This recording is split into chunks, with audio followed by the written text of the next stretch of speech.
Good evening students, मैं Vikas sir CPC career point classes में आपका स्वागत है।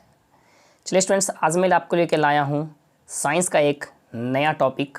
आज हम लोग पढ़ेंगे सोर्स ऑफ एनर्जी। आज हम लोग पढ़ने वाले हैं सोर्स ऑफ एनर्जी, है ना। सोर्स ऑफ एनर्जी आज के लिए आपको मैं एक टॉपिक लेकर के आया हूँ।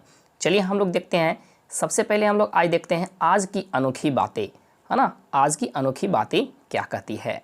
लिखा हुआ है कि कड़ी मेहनत आपको वहाँ पहुँचा देती है जहाँ अच्छी किस्मत शायद आपको पहुँचा दे।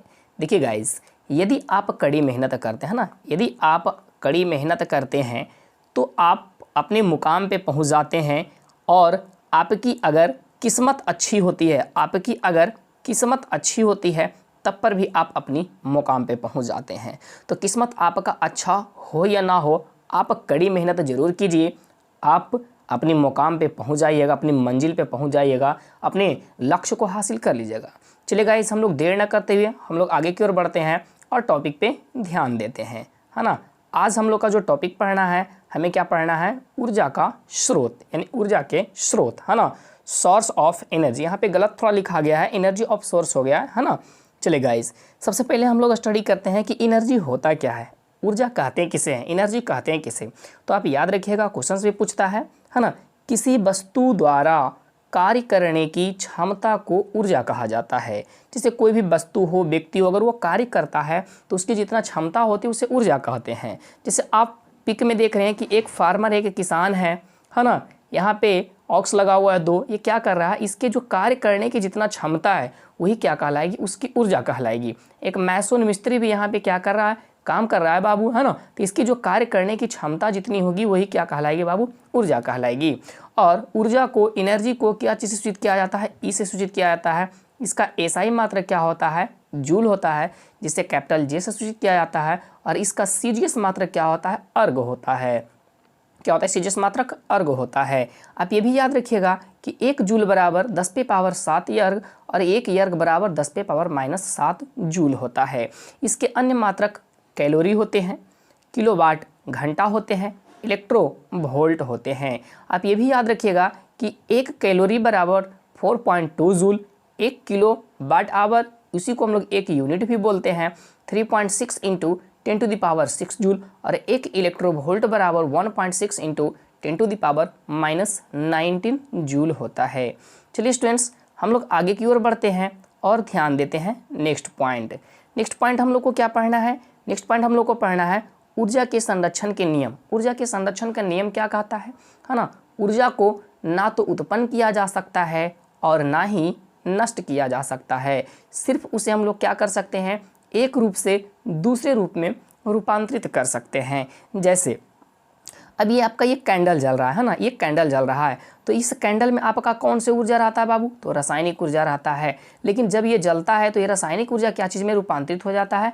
प्रकाश ऊर्जा में रूपांतरित हो जाता है और उष्मा ऊर्जा में रूपांतरित हो जाता है। थोड़ा सा उष्मा ऊर्जा भी देती है। तो ये नष्ट नहीं होता है, बल्कि एक रूप से दूसरे रूप में परिवर्तित हो जाते हैं, है ना। चलिए, एक फर्स्ट नोट आपको दिया है, जो ऊर्जा रूपांतरित हो चुका है उसे पुनः उसी रूप में लाना संभव नहीं होता है। जैसे कैंडल को जलाने पे इसमें रासायनिक ऊर्जा था, ये चला गया प्रकाश ऊर्जा प्लस उष्मा ऊर्जा में।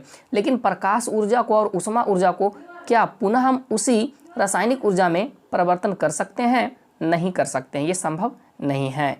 दूसरा नोट आपका है कि जो वस्तु कार्य करता है वह ऊर्जा को लॉस करता है। ऊर्जा को लॉस करता, वस्तु ऊर्जा को लॉस करता है, तथा जिस पर कार्य किया जाता है वह ऊर्जा को गेन करता है। जैसे आप इस पिक में देख रहे हैं, है ना, एक क्या लगा रहा हुआ है? ये वस्तु, इस पर कार्य किया जा रहा है ना, तो ये क्या करेगा? ऊर्जा को आपको लॉस करेगा। लेकिन जिस वस्तु पे ये कार्य किया जाएगा वो ऊर्जा को क्या करता है? गेन करता है ना गाइस। चलिए हम लोग ध्यान देते हैं, नेक्स्ट आगे बढ़ते हैं और ध्यान देते हैं। चलिए नेक्स्ट आपको क्या है? ऊर्जा के स्रोत। हम लोग ऊर्जा के स्रोत किसे कहेंगे?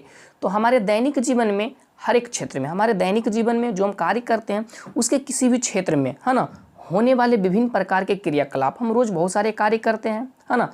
होने वाले विभिन्न प्रकार के क्रियाकलापों को चलाने के लिए ऊर्जा की आपूर्ति जिस स्रोत से होती है उसे हम लोग ऊर्जा का स्रोत कहते हैं। तो वो ऊर्जा का स्रोत आता है कहाँ से बाबू? तो आता है आपके वनस्पति यानी कि पेड़ पौधे से मिलते हैं, हवा से मिलते हैं, जल से मिलते हैं, कोयला से मिलते हैं, पेट्रोलियम पदार्थ से मिलते हैं, प्राकृतिक गैस से मिलते हैं, सूर्य से मिलते हैं।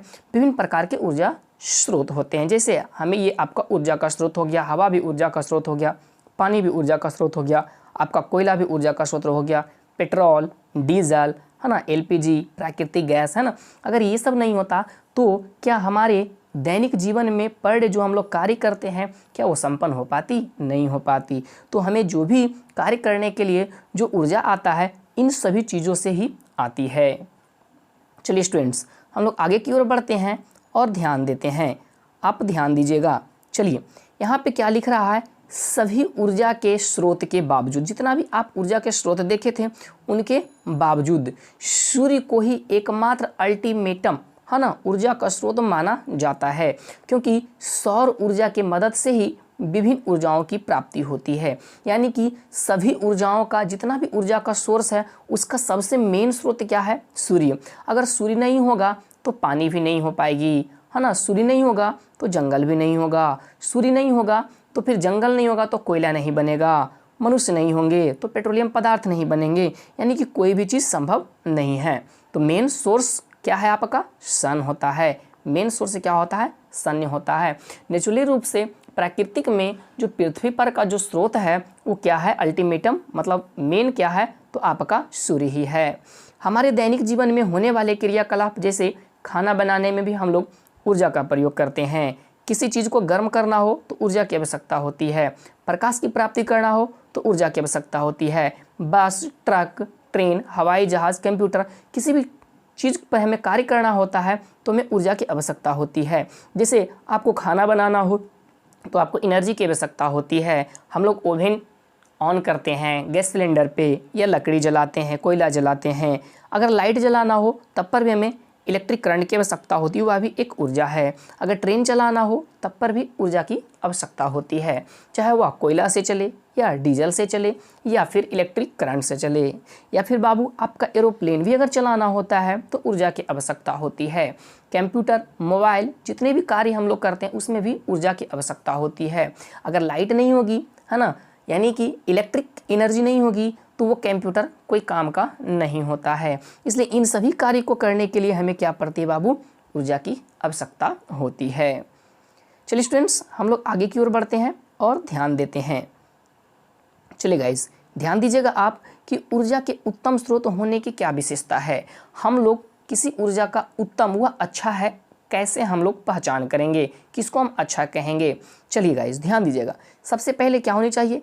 प्रति इकाई आयतन, प्रति इकाई आयतन अथवा प्रति इकाई द्रव्यमान से अधिक ऊर्जा आपूर्ति होनी चाहिए, है ना। दूसरा, इसका परिवहन एवं भंडारण आसानी से होनी चाहिए। तीसरा, सस्ता एवं आसानी से उपलब्ध होनी चाहिए। वातावरण को न्यूनतम प्रदूषित करने वाला होनी चाहिए।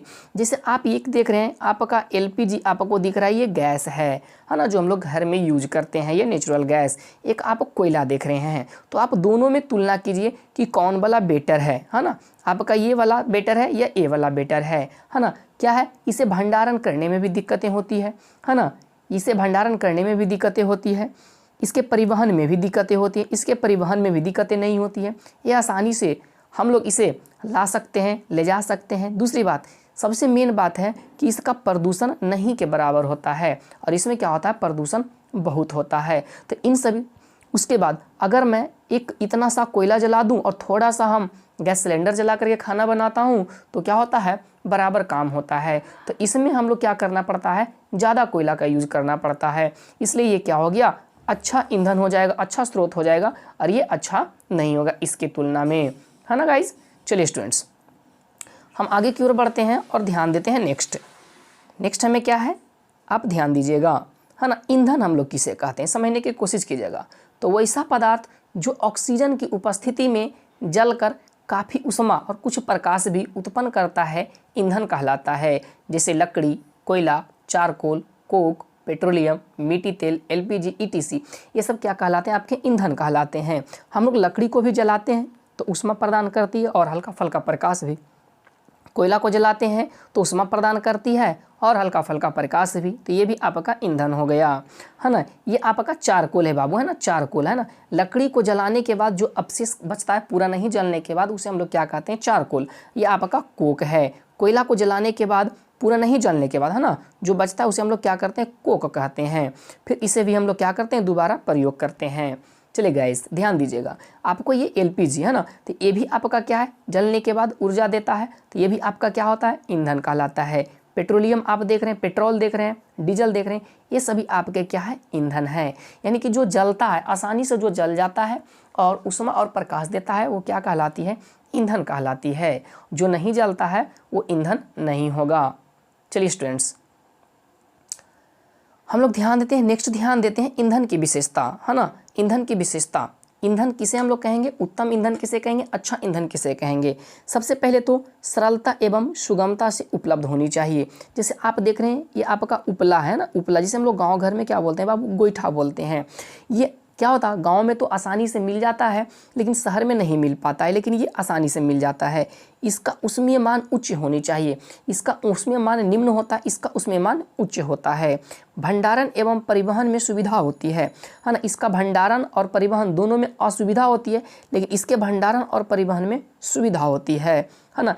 अल्पत्य धुआं, मतलब कम धुआं देना चाहिए, धुआं कम और ऊष्मा ज़्यादा देना चाहिए। ये धुआं ज़्यादा देता है और ऊष्मा कम देता है ना।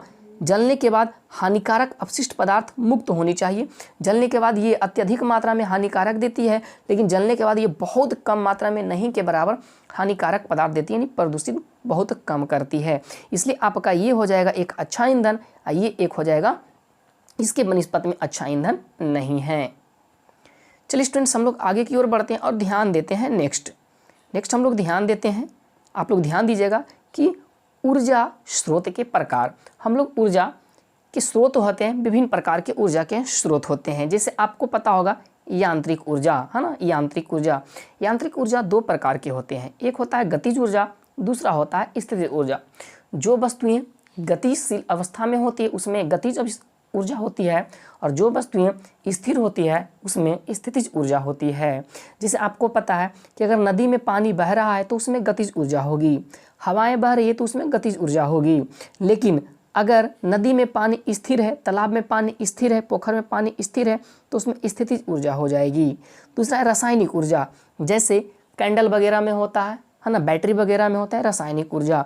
विद्युत ऊर्जा, इलेक्ट्रिक एनर्जी, आपको पता है, आप देखें हैं घरों में। प्रकाश ऊर्जा, जब हम लोग जलाते हैं तो उससे भी, या सूरज में प्रकाश ऊर्जा होती है। उष्मा ऊर्जा, हीट। सौर ऊर्जा सूर्य में होती है। पवन ऊर्जा हवा में। जल ऊर्जा जल में। ध्वनि ऊर्जा नाभिकीय ऊर्जा। ये सब ऊर्जा के क्या है बाबू, स्रोत हैं। चलिए स्टूडेंट्स, हम लोग नेक्स्ट ध्यान देते हैं ऊर्जा के नवीकरणीय स्रोत क्या होते हैं। नवीकरणीय ऊर्जा के स्रोत हम लोग किसे कहेंगे, है ना। तो वैसा ऊर्जा स्रोत जिसे समाप्त नहीं किया जा सकता है, अर्थात उपयोग करने के बाद उसे हटाकर पुनः उसका उपयोग बार बार ऊर्जा उत्पन्न करने में किया जा सकता है, नाभिकीय ऊर्जा स्रोत, नवीकरणीय ऊर्जा स्रोत कहलाता है। जैसे सौर ऊर्जा, है ना, सूर्य कभी भी समाप्त होने वाला नहीं है ना। इसे हम लोग कितना भी यूज करेंगे खत्म नहीं होगा। पवन ऊर्जा, हवा को कितना भी यूज करेंगे खत्म नहीं होगा। जल ऊर्जा, इसको भी कितना भी हम लोग प्रयोग करेंगे खत्म नहीं होगा। भूतापीय ऊर्जा, हमारी पृथ्वी के अंदर जो गर्म बहुत सारे स्थान ऐसे, वहाँ से भूतापीय ऊर्जा का प्रयोग करते हैं। महासागरीय ऊर्जा, वहाँ पर भी ज्वार भाटा उत्पन्न होती है, उसे हम लोग महासागरीय ऊर्जा लेते हैं। जैव द्रव्यमान ऊर्जा, जैव द्रव्यमान भी खत्म होने वाला नहीं है जब तक पृथ्वी नहीं खत्म होगी। तो ये सभी ऊर्जा आपके किस ऊर्जा में आते हैं, नवीकरणीय ऊर्जा स्रोत में आते हैं। इसका हम लोग कितना भी प्रयोग करेंगे ये खत्म नहीं होगी। चलिए गाइस ध्यान दीजिए, नवीकरणीय ऊर्जा स्रोत से लाभ, है ना। नवीकरणीय ऊर्जा स्रोत से हम लोग कैसे लाभ प्राप्त करेंगे, ध्यान दीजिएगा। जब तक पृथ्वी सूर्य से प्रकाश प्राप्त करता रहेगा तब तक का ये स्रोत रहेगा, यानी जब तक के सूर्य का प्रकाश पृथ्वी तक आएगा तब तक के नवीकरणीय ऊर्जा समाप्त होने वाला नहीं है, इसलिए इसका फायदा हम लोग को हो जाता है। ये ऊर्जा स्रोत प्रकृति में मुक्त रूप से उपस्थित होते हैं। मुक्त मतलब इसमें कोई रोक ठोक नहीं होता है, कोई रोक नहीं सकता है। आप पानी को, हवा को, समुद्र को, प्रकाश को आप नहीं रोक सकते हैं। इस स्रोत द्वारा किसी भी प्रकार का प्रदूषण उत्पन्न नहीं होता है ना। सौर प्रकाश से भी किसी प्रकार के प्रदूषण नहीं होता है, पवन ऊर्जा, जल ऊर्जा, ये सब से किसी भी प्रकार के प्रदूषण नहीं होता है। तो इसी की हमें क्या हो जाती है, विशेषता भी आप कह सकते हैं, जिसकी हमें लाभ भी कह सकते हैं, फायदा भी कह सकते हैं। चलिए स्टूडेंट्स, आप जैसे देख रहे हैं, आप देख रहे हैं विभिन्न प्रकार की ऊर्जा, आप देख रहे हैं ये सोलर सेल लगा हुआ है ना, किसी प्रकार के प्रदूषित नहीं करती है। ये आपका पवन चक्की लगा हुआ है पवन ऊर्जा के लिए। ये आपका क्या है, जल विद्युत ऊर्जा पैदा किया जाता है, फ्री में मिल जाता है। आप ये देख रहे हैं, है ना, सागरीय ऊर्जा देख रहे हैं, है ना, ये भी हम लोग को क्या मिल जाता है, फ्री में मिल जाता है, कहीं दिक्कत नहीं होती है। उसके बाद आप ये देख रहे हैं, ये आपका दिया गया है बायोमास यानी कि जैव ऊर्जा दिया गया। तो इस सभी प्रकार की ऊर्जा हमें किसी प्रकार की दिक्कतें नहीं होती है और सस्ता में मिल जाता है, फ्री में मिल जाता है। लेकिन इससे कुछ ऊर्जा को उत्पन्न करना बहुत महंगा पड़ जाता है।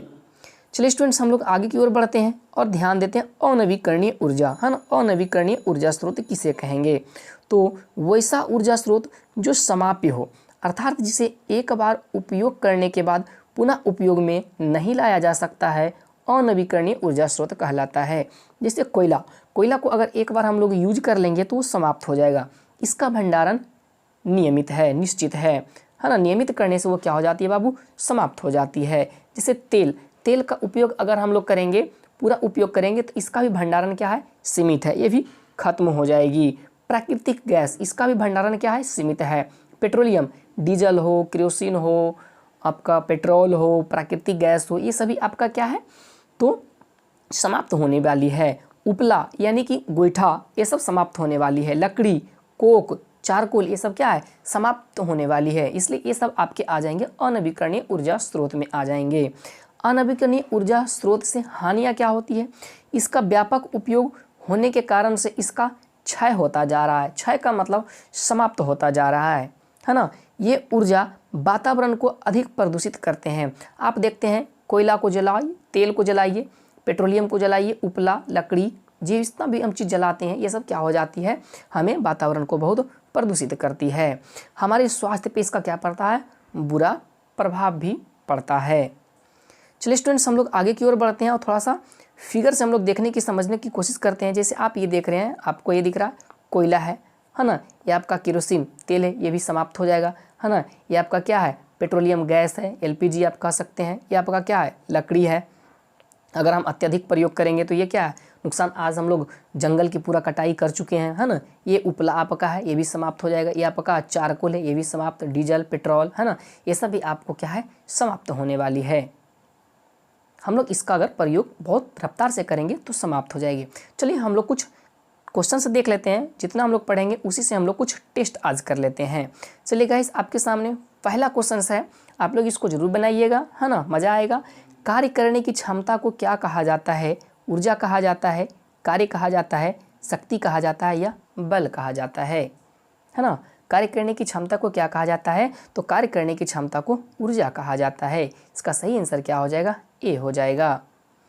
चलिए स्टूडेंट्स, नेक्स्ट क्वेश्चन आपका है, दूसरा क्वेश्चन आपको स्क्रीन पे दिख रहा होगा। दूसरा क्वेश्चन है, ऊर्जा का मात्रक होता है, क्या होता है, जूल होता है, किलोवाट घंटा होता है, कैलोरी होता है या सभी, है ना। इसका सही आंसर क्या हो जाएगा, डी हो जाएगा, सभी। लेकिन अगर यही आपका पूछता एस आई मात्रक क्या होता है, तो इसका सही आंसर हो जाता ए, जूल। सिर्फ आपको मात्रक पूछा है। चलिए स्टूडेंट्स, हम लोग ध्यान देते हैं। नेक्स्ट क्वेश्चन आपके स्क्रीन पे दिख रहा होगा कि ऊर्जा के स्रोत नहीं है, सूर्य, हवा, कोयला, मिट्टी, निम्नलिखित में से कौन से ऊर्जा के स्रोत नहीं है। तो सूर्य आपका ऊर्जा का स्रोत है, जो सूर्य है तो सभी है, हवा भी आपका है, कोयला भी है, लेकिन मिट्टी आपका ऊर्जा का स्रोत नहीं है। इसलिए इसका सही आंसर क्या हो जाएगा, डी हो जाएगा। चलिए स्टूडेंट्स, हम लोग ध्यान देते हैं। नेक्स्ट क्वेश्चन आपको स्क्रीन पे दिख रहा होगा। नेक्स्ट क्वेश्चन आपका क्या है, प्रकृति में पृथ्वी पर ऊर्जा का मुख्य स्रोत क्या है, कोयला है, पानी है, सूर्य है या लकड़ी है। प्रकृति में पृथ्वी पर ऊर्जा का मुख्य स्रोत क्या है बाबू, तो आपका हो जाएगा सूर्य हो जाएगा। चलिए स्टूडेंट्स, हम लोग ध्यान देते हैं। नेक्स्ट क्वेश्चन आपका क्या है, उत्तम ऊर्जा की स्रोत की विशेषताएं क्या होती है। सस्ता एवं आसानी से उपलब्ध हो, परिवहन एवं भंडारण में आसानी हो, सुविधा हो, वातावरण को न्यूनतम प्रदूषित करने वाला हो या सभी। इसका सही आंसर क्या हो जाएगा स्टूडेंट्स? इसका सही आंसर डी हो जाएगा। चलिए स्टूडेंट्स, हम लोग आगे की ओर बढ़ते हैं और ध्यान देते हैं, है ना। दहनशील पदार्थ के उदाहरण हैं। कौन से दहनशील पदार्थ है? कोयला, पत्थर, मिट्टी या इनमें से कोई नहीं। दहनशील का मतलब जो जलता है, तो दहनशील पदार्थ के उदाहरण आपके क्या हो जाएंगे बाबू? कोयला हो जाएंगे। कोयला जलता है, बाकी नहीं जलता है। चलिए स्टूडेंट्स, नेक्स्ट क्वेश्चन आपके दिख रहा होगा स्क्रीन पे कि निम्नलिखित में नवीकरणीय ऊर्जा स्रोत हैं। निम्नलिखित में कौन से नवीकरणीय ऊर्जा स्रोत के उदाहरण हैं? सूर्य है, पवन है, जल है या सभी है? तो नवीकरणीय ऊर्जा स्रोत जो कभी समाप्त नहीं होगा, तो सूर्य, पवन, जल ये कभी भी समाप्त नहीं होने वाले हैं। इसके सही आंसर क्या हो जाएंगे बाबू? डी हो जाएंगे। चलिए स्टूडेंट्स, हम लोग आगे की ओर बढ़ते हैं और ध्यान देते हैं नेक्स्ट क्वेश्चन नंबर 8 आपको स्क्रीन पे दिख रहा होगा। अदहनशील पदार्थ के उदाहरण हैं। अदहनशील पदार्थ के क्या उदाहरण हैं? कोयला, उपला, संगमरमर, पेट्रोलियम। अदहनशील कहने का मतलब हुआ जो नहीं जलता है। तो क्या नहीं जलता है बाबू? संगमरमर, सी, ये नहीं जलता है। इसका सही आंसर क्या हो जाएगा? सी हो जाएगा। चलिए स्टूडेंट्स, हम लोग ध्यान देते हैं नेक्स्ट क्वेश्चन 9 नंबर। ऊर्जा का वैसा स्रोत जो कभी समाप्त नहीं होगा। नवीकरणीय, अनवीकरणीय दोनों या इनमें से कोई नहीं। जो कभी समाप्त नहीं होगा, जो कभी समाप्त नहीं होगा उसे हम लोग क्या कहते हैं बाबू? नवीकरणीय ऊर्जा का स्रोत कहते हैं। और आज का लास्ट क्वेश्चन आपका क्या है? स्क्रीन पे आपको दिख रहा होगा, है ना, कि बहती नदी के धारा में कौन सी ऊर्जा होती है? बहती नदी के धारा में कौन सी ऊर्जा होती है? स्थितिज ऊर्जा, गतिज ऊर्जा, सौर ऊर्जा या कोई ऊर्जा नहीं होती है। तो कौन सी ऊर्जा होती है? अगर नदी बह रहा है तो उसमें गतिज ऊर्जा होती है। उसमें कौन सी ऊर्जा होती है? गतिज ऊर्जा होती है। और लास्ट में आपके कमेंट्स के लिए एक क्वेश्चंस आपको दिया गया बाबू, इसका जवाब आप जरूर कमेंट्स में कीजिएगा। अगर करियर पॉइंट क्लासेस को आप पहली बार देख रहे हैं तो प्लीज़ चैनल को सब्सक्राइब करना ना भूलिएगा और बेल आइकन को जरूर दबा दीजिएगा। अगर ये वीडियो आपको अच्छा लगता है तो आप लाइक ज़रूर कीजिएगा और इस क्वेश्चंस का आप जवाब जानते हैं तो कमेंट्स ज़रूर कीजिएगा। कोयला नवीकरणीय या अनवीकरणीय ऊर्जा स्रोत के उदाहरण है। कोयला नवीकरणीय या अनवीकरणीय ऊर्जा के स्रोत का उदाहरण है। आप कमेंट्स ज़रूर कीजिएगा। Thank you. जय